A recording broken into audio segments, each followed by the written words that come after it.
Archbishop Dominiquae Bierman has traveled the world for over 3 decades proclaiming the gospel from Zion to the nations with miracles following. She exposes the false doctrines of replacement theology and preaches restoration to the Jewish Messiah, Yeshua HaMashiach.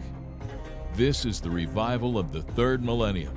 Shalom, beloveds, and here we are on number 7 of the series against anti-Semitism during our 21 days of prayer and fasting against this monster that has been so wicked, that has tried to both annihilate and destroy the Jewish people, but it also has actually tried to annihilate the nations through it, because there is a key, and that key is what makes the world go round. The key that makes the world go round is actually the key of Abraham, and that's based on Genesis 12 verse 3. That's the key of Abraham. Genesis 12 verse 3 says that Elohim Yahweh, the God of Israel, will bless those who bless Abram, Isaac, Jacob, and the 12 tribes and the Jewish people of today. Anyone that blesses the Jewish people of today will be blessed, and anyone that curses them will be cursed. And that's a key for either the blessing or the curse, for families, for nations, and even for individuals. So you understand that the more anti-Semitism in a nation, the more curse that there is in the nation, and the more judgment in that nation. So uprooting anti-Semitism, it's not only for the good of the Jews, it's for the good of the Gentiles. And I want to make a very big emphasis on this. This is not a romantic notion of, we're just going to be very nice and good to the Jews. This is a covenant issue. And whereabout the God of Israel has made some proclamations that are eternal. And these proclamations say clearly that he will judge seriously those that touch the apple of his eye. That's in Zechariah chapter 2. So I've been sharing some incidents that are pretty despicable that have been happening in the United States of America. I started from the month of June. I went to the month of May. But today we're going to make a little pause on those incidents, even though I may mention a couple or two, because we're going to have a very special interview with a very special lady. She is a Jew, and she is a pastor as well, and she was born in the Ukraine. And when I told her about this series, and she saw about this series, then she said that she has something to say of what anti-Semitism looked for her as a Jew in the Ukraine. I'm going to be asking her some questions so that you get enlightened that what's happening in the United States of America and maybe in other nations of the world, it's beginning to look similar to some things that happened to her in her childhood in the Ukraine, being a Jew. Now, I want to just refresh ourselves of the definition of anti-Semitism that was only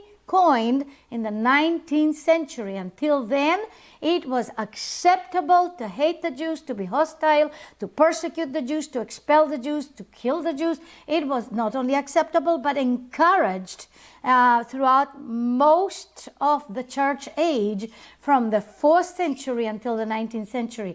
The 19th century, there was an awakening, and through that awakening, there was a definition coined, and the definition was that anti-Semitism is discrimination and or hostility against the Jews as a religious group, as a racial group, or as an ethnic group. So any one of those three, that's anti-Semitism. Now, I've added to the mix anti-Zionism, which is a type of anti-Semitism when people hate Israel, and mostly they are like pro-Palestinian, hate Israel. They think this is a social justice issue, but in past broadcasts, I have shared with you why the Palestinian cause is Hitler's child.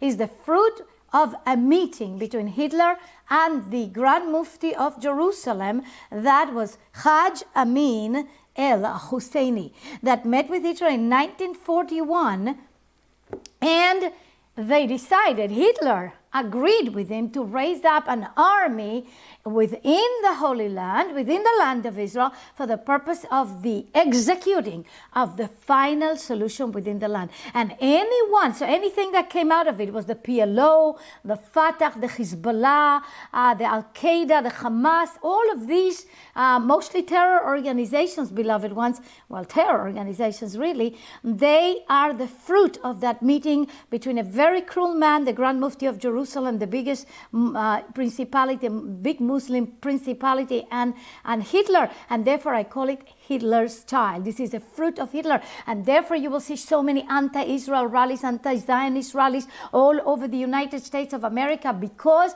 the politics of this day are espousing that and have not stopped the voices coming from the party at hand, from the Democratic Party, that especially have been speaking outspokenly, like Rashida Tlaib, like Alexia Cortez and others. They've been speaking outspokenly against Israel, with hatred against Israel, and they have not been stopped. And because these voices have not been stopped, it has actually supported the fact that people can go ahead and hate the Jewish people and hate the state of Israel, and that anti-Zionism is anti-Semitism. So I just want you to understand that, and therefore we're going to begin to see what anti-Semitism looked even outside of the United States, in this case the Ukraine, which is very well known for quite many years of a lot of that anti-Semitism. As I said, most of it came first from the Christian church in all of its various denominations, and today there is still pockets in the Christian church, well, big pockets still. I cannot really say that the majority are Christian Zionists or lovers of Israel, to be honest with you, neither in the United States nor anywhere. The percentage is quite minute at this point. It's not a big percentage. So if you are one of them, let me just tell you that not everybody is like you. And so the best you can do is just share this video with everyone that you can, so that we can dethrone this horrendous, ugly, wicked, deathly, murderous principality in the United States of America. So let's go and see. In this 21st century, we have also Islamic anti-Semitism, especially the pro-Palestinian, anti-Zionist kind of anti-Semitism that attacks the Jews of the United States and the Jews all over the world. So let's start now with Pastor Alana. Shalom, shalom, Pastor Alana. So good to have you with us in the show today. And so we are very happy that we can host you today. And so I would like to ask you a question. And the question is like, you were born in the Ukraine, and you told me that you've experienced anti-Semitism in the Ukraine. Can you tell me about it? Yes, I was born in Ukraine, and in the western part of Ukraine, which was very anti-Semitic. It was a well-known area. And my encounter with anti-Semitism started very early. I remember I was brought home, from the kindergarten, and I asked my grandmother, what is it, a Jew? And I was about 5 years old, that they hate us. And she was absolutely speechless.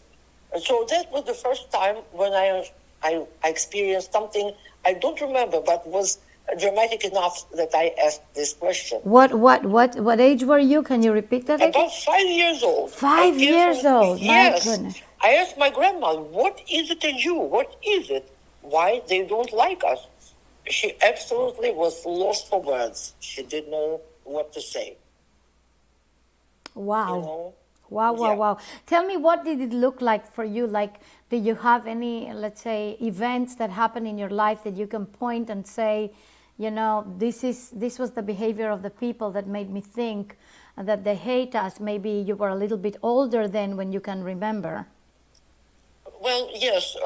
Even in that area of childhood, maybe a little older, I remember when we walked, there were church people, mostly like elderly, they call them babushkas, they were wearing those black headpieces. And they were running from the churches screaming, the kikes, or, the Jews, if you don't know, the kikes is derogative to the Jews. They killed Jesus. And this sight was absolutely terrifying. I just clearly remember, and I will tell you something later as a kind of like a great outcome that happened 2 years ago with the same group of people. But at that time, it was a horrible sight. And the story continues in my school years when where we have, like, for example, math teacher who terrorized, humiliated every Jewish pupil, student of that school. It was a specialized English school. And every year she would pick up a victim and she would actually intimidate, terrorize, humiliate this particular person. And it was always a Jew. It was, in her case, it was always a Jew. And one year there was a boy named Goldstein, and he would say, "Oh, Goldstein, if you were my son, I would have killed you." Ironically, what you speak about the curse of and the blessing of Abraham happened in her life. She cursed Jewish people, and later on, maybe much, much later, I found out that she was murdered. Nobody wished it on her, but the curse became very clear in her life. Those who bless Jewish people, I will bless. And obviously those who cursed, I will curse. And that I saw it, I know it. It was the outcome of her. She had hatred like Haman. She had irrational hatred for Jewish people. You will say, how do you know? How did they know that I'm Jewish? They're Jewish. We had passports. And though I personally never looked Jewish as far as like depiction of certain features of face, but because of that passport, even in the kindergarten, even in our buildings, people know who is a Jew, who is not. So that was dramatic. Wow, so you had passports that defined you as a Jew? Yes, yes. Okay, but that's even after the Holocaust, right? After the Shoah? Yes, absolutely. It was exactly in this Lvov. The name of the city was Lvov, and Western Ukraine. Actually, it was bordering on Poland. Yeah. Wow, that's shocking, because during the Shoah, the Holocaust, then there was passports that this was coined in Switzerland, whereabout you would plant a J on that passport, which meant Juden, and then everybody will know those are Jews. And one would have thought that after the Shoah, after the Nazi Holocaust, then those passports would have finished. But in the Ukraine, those passports continued on, and who knows in how many countries they still continued on. And so that's new to me, how it continued on in the Ukraine as well. That's shocking. And what you're sharing about the woman, the teacher. Guys, this is so serious. The teacher that cursed the Jews, and everybody picked up a victim. She picked up a victim in her class that was a Jew every year, and she humiliated that victim, terrorized and intimidated, and said, they wanted them dead. She wanted them dead, and eventually she was murdered. That is, it's terrible, but that's exactly how the curse of the part of Genesis 12:3 operates. I will curse those who curse you. That's very revealing, very frightening, really. And so, tell us some more. Any other of those stories? Yeah, definitely. One day, this particular teacher came, and she had an idea to call us, but I believe it was the whole class. I cannot tell you it was only Jews or not. All of a sudden, instead of our last name, they called us by numbers. So I was number 9 of my family name. And when I came home, I felt so uncomfortable. I shared it with my grandma. She said, it's crazy. It's like Holocaust. It's like concentration camps. She went to school to complain. And next day, this abusive, covert, I would say, statements followed by the teacher. Oh, here somebody sits right here, and they're too lofty, they're too high-minded to be called by numbers. They need to be called by names. And it was like on and on and on. And the error, of course, was obvious. It was me, because only my grandmother, being, indignant about that, she complained. But there was retaliation immediately. Wow, there was a retaliation for a complaint, but did they stop calling you by numbers? That's a question. I don't think so. I don't remember. No, actually, nothing could stop this teacher because of her lofty connections with some big, whatever her was there. So anything in her life that brought her such favor that she was actually untouchable. Untouchable. She had connections. Yeah. Okay, yeah. I understand. Wow, that's totally shocking. I mean, this is all after the Nazi Holocaust, something that, we would have thought maybe the world learned a lesson finally after everything that happened during the time with, the horrible massacre of the Jewish people and the genocide. But apparently, the world hasn't learned the lesson well enough. And that is what I'm trying to say to all of you guys and people all over the United States and all over the world. We cannot think that anti-Semitism is a thing of the past. It was during the time of Hitler. Now we are an enlightened modern society. That monster is still alive and it needs to be absolutely uprooted, exposed to the light and uprooted. The only thing that good people need to do so that evil will continue is do nothing about it. So we cannot afford to do nothing about anti-Semitism in the United States of America. And I'm speaking this to the government of the USA, as well as to every church leader, every pastor, every person. We cannot afford it, because what happened in the Ukraine, even after the Nazi Shoah, the Nazi Holocaust, now, if you've seen my other broadcast, you've seen the incident, and you will begin to see that there's something serious going on here, especially in the college campuses, in universities, and in high schools, all the way to preschool. Pretty serious. Okay, so any other stories of the sort that you have? Yeah, when I graduated from that school, I decided to continue my English major, and because of discrimination, I was only able to join the evening program, though it was much less great, but it was common for the Jewish people to be discriminated. And after graduation from the English department, the job doors were opened. I could be a teacher. And doors were open. I go to school and they look at me, oh, yes, such perspective. Come tomorrow, everything is open, classes are ready. I come tomorrow, bring your passport. I would bring my passport. They look at me, they look at my passport, and mysteriously, the classes were closed, the schools were burned, something very ironic, and everything was so obvious. When they looked at my passport, the doors were obviously closed. Wow. Yeah. So the doors closed simply because the passport said you were Jewish? Absolutely. In this particular city, maybe, I don't remember, there was one Jewish student who could become a doctor in that particular city. Everybody had to go to Siberia or Moscow maybe, but not in that, Ukraine, Western Ukraine. You mean if you wanted to become a doctor, you needed to go to Siberia to study? Yes. You have to go to the University of Siberia. It was a wonderful scientific city where anti-Semitism was not in the picture. Somehow they were pure of that, and they were able to be medical students.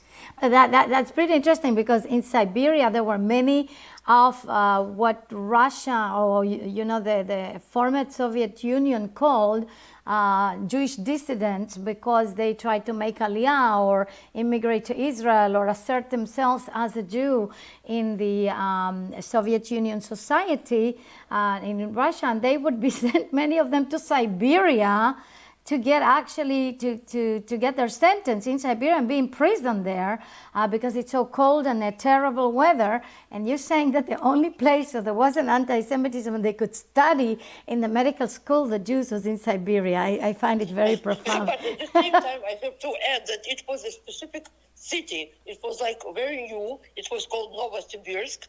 It's like a new Siberia, which was not maybe a typical Siberia. It was very scientific, very young city. And somehow, fortunately, it wasn't the story of all this horror of this persecution of Jewish and Jews.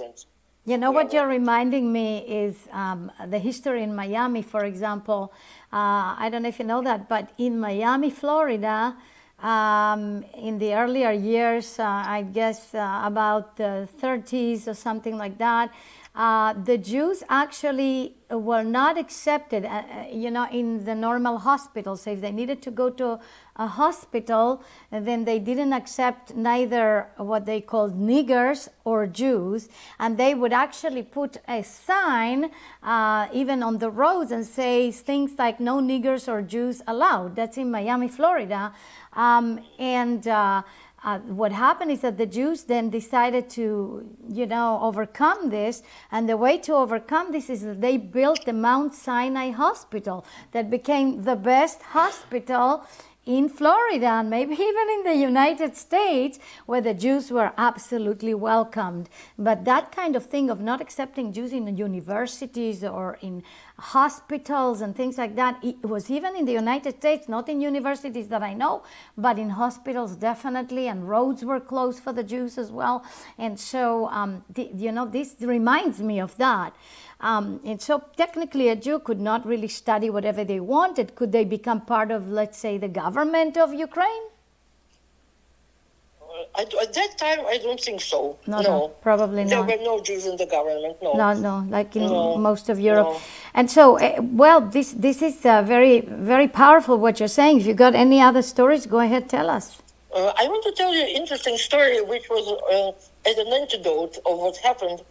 I was really traumatized by those people, the babushkas running from churches and screaming.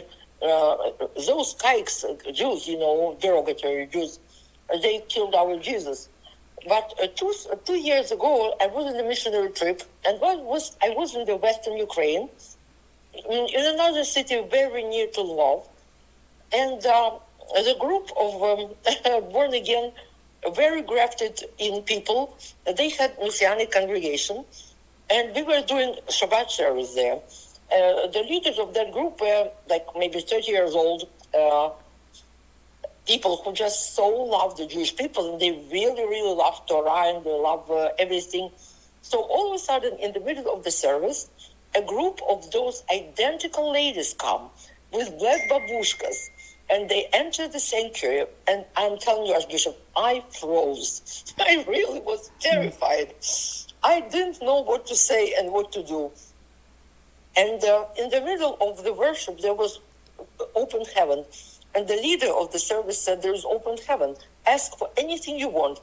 All of a sudden, one of those elderly ladies fell on her knees and started to scream and cry, "Oh God, please forgive us for hating the Jews." Wow.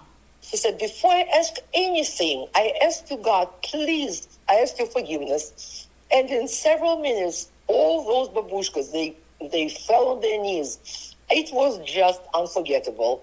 Wow. It was just unforgettable, yeah.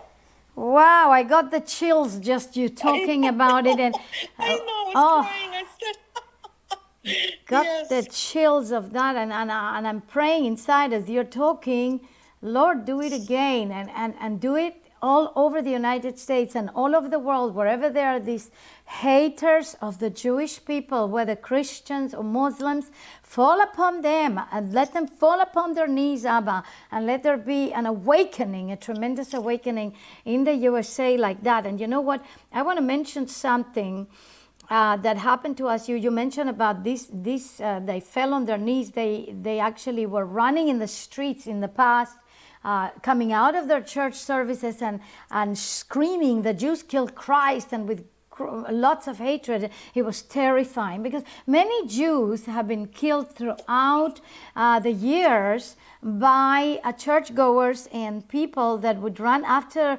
let's say, the Easter service or the Christmas service, and they would be shouting, "The Jews killed Christ and they deserve to die."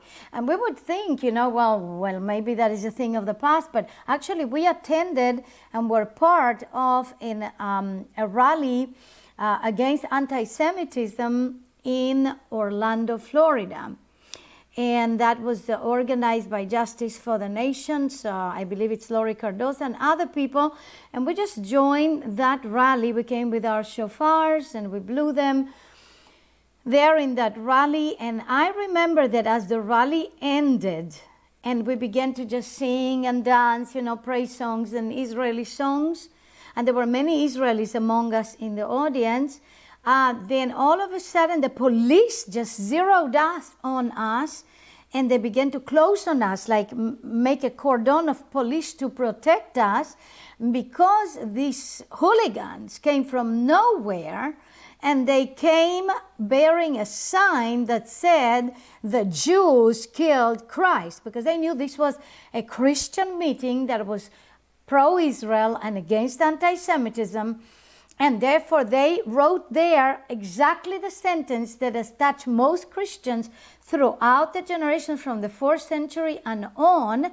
That has been that lie that the Jews killed Christ, and because of that lie, Jews have been killed in the name of Jesus Christ throughout the years, all the way 1,700 years from the 4th century and until now, but really especially until the Shoah, the Nazi Holocaust, where in Berlin, Hitler rose up the cross on high, and he said, you know, Juden raus, or Jews out, because you killed Christ. And of course, it was the crucified Christ there on the cross, and that's how they did it. Torquemada, during the Spanish Inquisition, raised up the cross too, and you killed Christ, so you deserve to die.